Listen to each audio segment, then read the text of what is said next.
We're talking to Jo today about the situation that she's found herself in as being a victim of a crime or victim of somebody that has committed a crime. And can you tell me what your partner was convicted of? He was convicted of murder. And what is his tariff? 12 years. And how long has he been away for now? 5. How long have you known him? Altogether about 7 years. And how long were you together with him before the incident happened? About 2.5, 3 years. What kind of relationship did you have with him during those 2 years? It was a mixture of good and bad. Can you give me an idea of how bad and an idea of how good? He was just somebody that used to make me smile a lot and make me feel safe and make me feel loved. But at the same time, he was someone who had no respect for me, or I felt he had no respect for me, and used to take from me a lot and make me upset quite a lot. And you ended up having children with him, is that right? Yep. How many? 2. And what's their ages? 5 and 6. So how long has he been in prison? Just coming up to 5 years. And can you give me an idea of the situation that put him behind bars? Well, he just got involved in an incident that ended up with someone being stabbed and the other party dying. Okay, and how did that make you feel? Quite shocked at the time, but not really considering the underlying history and circumstances. Did you see Gary the night that it happened? No, No. I didn't see him until the morning. The morning of. And was he already arrested by then? No, he handed himself in. Can you recall that morning that you saw him? Can you give us an idea of the situation that was there during that? Well, there were just lots of people at his home house. He was very upset. He wasn't aware that the person that had been involved in the incident was dead until people were telling him. And obviously I think he just realised, that this was a big deal, and he was just really upset, and everybody around him was crying, and it was quite a horrific morning. Right. Were you with him when he handed himself in? No, he went with his mum. Were you with him during the trial? Yes, every day. Every day. How was the trial perceived within the community? With mixed emotions, really. The community was sort of like, he was perceived to be the bad person in the press, and they were only giving one side of the story, and it was all against the guy, obviously, that had been unfortunately killed, and so a lot of it wasn't always the truth, and but people obviously believe what they read in the papers, so it made for quite a difficult time. And how did the community react to you? Not the community as such, but I did have a few friends who were sort of like confused about the situation and sort of like having it out with me in an arguments, which was a bit shocking. But generally, outside of that, people that I didn't know, I was sort of like terrorised, or, for want of a better way of putting it, singled out for a while as being associated with that person, and was followed around in cars and people passing my house and things like that. So, how was your state of mind then? Were you shocked, afraid, upset?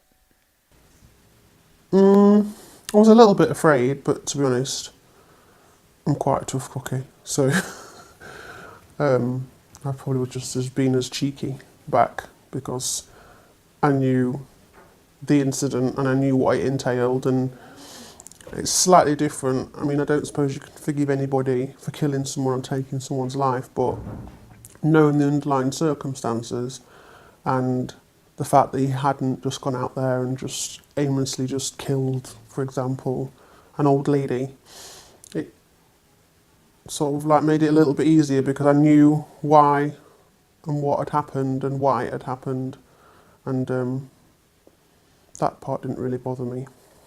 Right. How has your family taken it? Well, my family took it quite tough at the beginning. I didn't actually even tell my family at all until they read it in the papers, actually, because I just didn't know how to handle the situation, and I was too busy handling it myself. So nobody knew until they read it in the papers, and obviously that caused a big fallout. And I've built relationships back up with certain members of the family, but I've got other members of the family that don't speak to me at all. And who are those family members?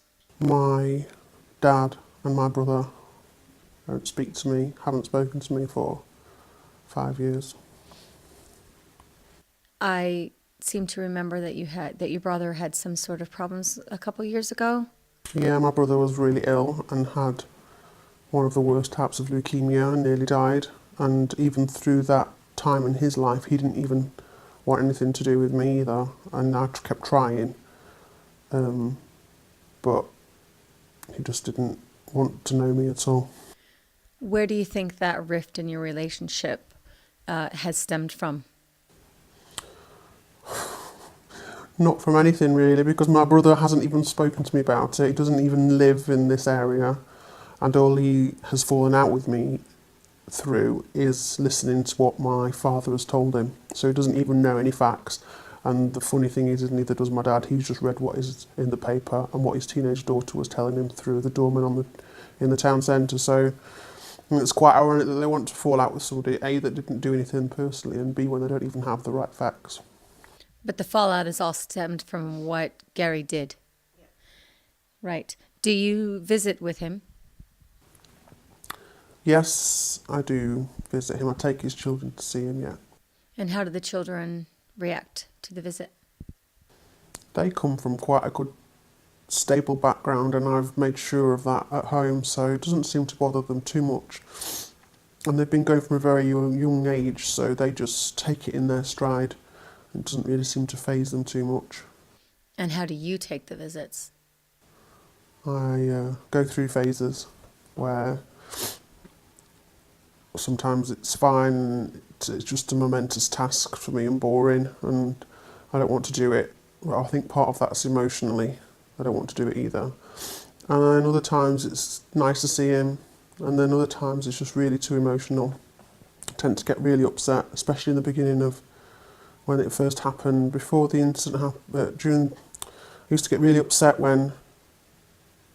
before the visit, a couple of days before, and be in a bad mood and really emotional, and then during the visit would be horrendous. I'd cry all the way home whilst driving home, and then I'd be in a bad mood and not in a very good emotional state for a few days after. And that seems to have worn off, although at the minute it does seem to have come around full circle again. And I'm finding the visits difficult at the minute. But yeah, it's just an everyday challenge. Does his family support you at all? As best they can. I don't really think they know much about support. But yeah, we help each other out as much as we can. How has your life been since Gary's been put behind bars? It's actually improved in a way. It's improved because I've managed to get out myself out of a circle of people that I found myself in whilst being with him, and I've made a lot of new friends, and so that part of it's improved as far as direction, although I do feel at a standstill most of the time, but emotionally there's no improvement. It's still really difficult. Do you think that Gary is making any changes while he's been put away?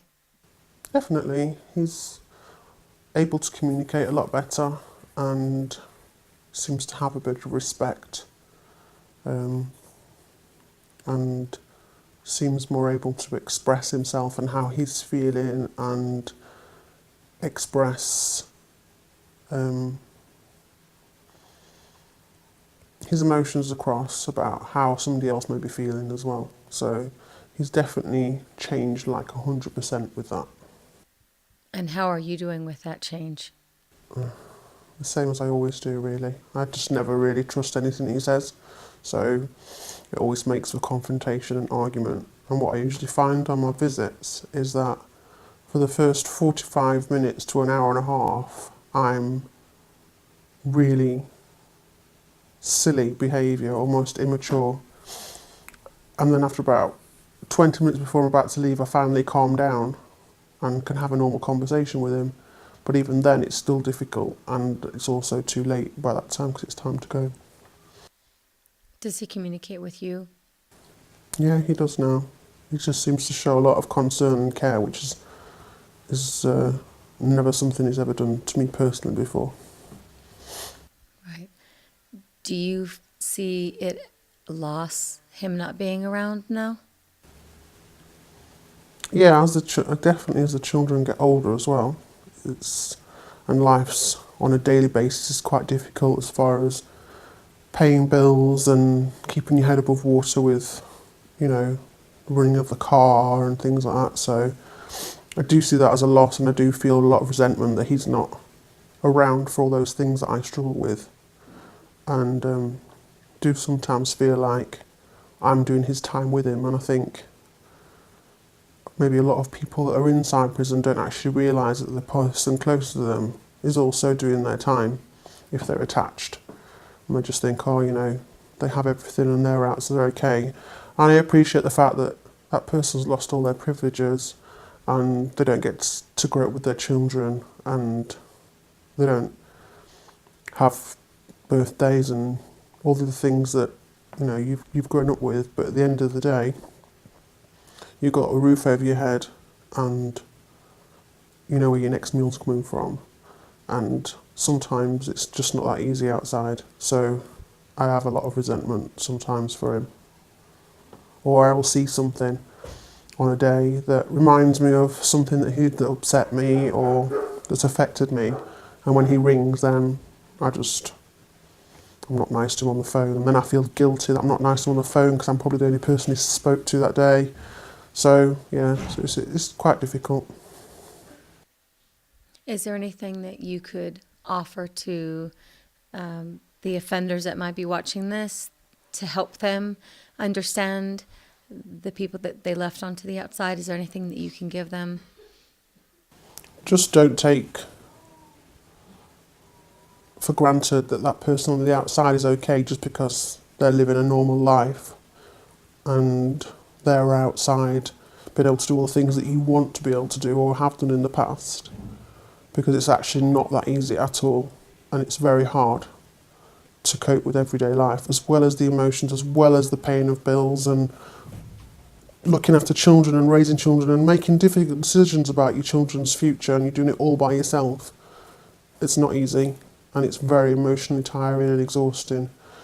And also just to make yourselves clear to someone who is visiting you, who you do care about, that you do actually care about them, and it's not just what they call prison love or prison talk, just because that's the only person that's visiting you, because it's really not fair on that person who's emotionally tied to you. And just to make it clear what you do want from them, and they can still be a friend, and if they choose not to be, then that's unfortunately the consequences of your actions that's made it that way. Do you feel like you're a victim in this whole thing? Yep, without doubt. And so are my children. Is there anything that you think that you could do now to make your situation better in the communication level and the visits that you have with Gary? Not really. It's just a case of time, I think. Time's a great healer, so they say. So, just take his visit as it comes. Do you think you could ever forgive Gary for putting you in the situation that you're in? What you have to remember in life is that you can't constantly blame somebody else and put you in a situation, because there's two of you and you put yourself in the situation as well. So in order to forgive that person, you have to be able to forgive yourself and move on. So otherwise you're just trapped in a big whirlwind of emotions. So at some point I'd like to think that could go away for both people.